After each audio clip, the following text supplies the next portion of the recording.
As you guys might already know that I use this car as my daily. I just wanted to give you an overview of how this car performs and what I like and what I don't like about this car in this video. The feature that I like the most in this car is because it's winters now, I like the fact that I have heated steering and heated seats, both the front ones, so the passenger and the driver's side. I absolutely love that it performs really nice on a freeway, also in local driving, which is under 50 or 60 zone. It performs flawlessly. And the best thing about this car is its average fuel consumption. That's an absolute best thing about this car. I normally get around 750 to 800 kilometers in one full tank. After owning it for 2 years, I can say I'm averaging about 750 to a tank. In terms of the interior feels, it does feel really premium. And every time I pick somebody up, one of my mates or whoever, they really like this car from interior. They're like, it doesn't look like a Toyota. I don't know if it's a good thing or a bad thing, but I really enjoy the compliments.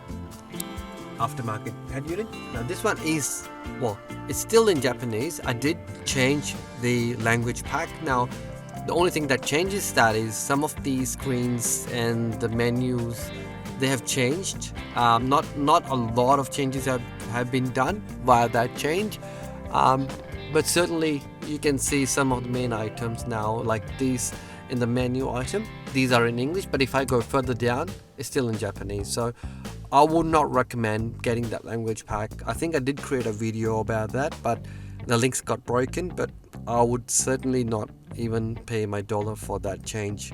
I paid about $30 for that link to ensure that I can download and keep this available for you guys, but I would not recommend that getting.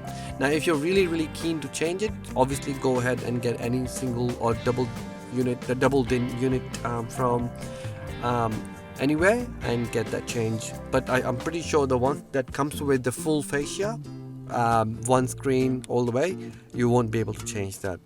So that's a bit of a bad luck. One of the pain points is that the USB port or the serial lighter is in here. So anything, if you want to get charged, you need to grab this out and then charge it. Now that looks really ugly. So that's one of the pain points that I kind of encounter on daily basis if I'm going to charge my phone. In terms of space, a lot of space here, and also some space here for coffee. I do realize that some cars do come with some other USB ports here, but certainly not this one. Now this particular model did not come with auto folding side mirrors. You can open and close it via button, but you can't really do on the click of the button from your remote. Now let's talk about the exterior of this car. I absolutely love this. When I had a choice to buy the Royal Saloon or the Athlete S, I preferred the Royal Saloon because of this massive grille. Athlete has a similar sort of grille as well, but just that it has a mesh rather than these grille linings in the grille. So yeah, I prefer this one. Good thing about the exteriors is it has a very unique kind of a style, so not just like your regular Camry or any other car.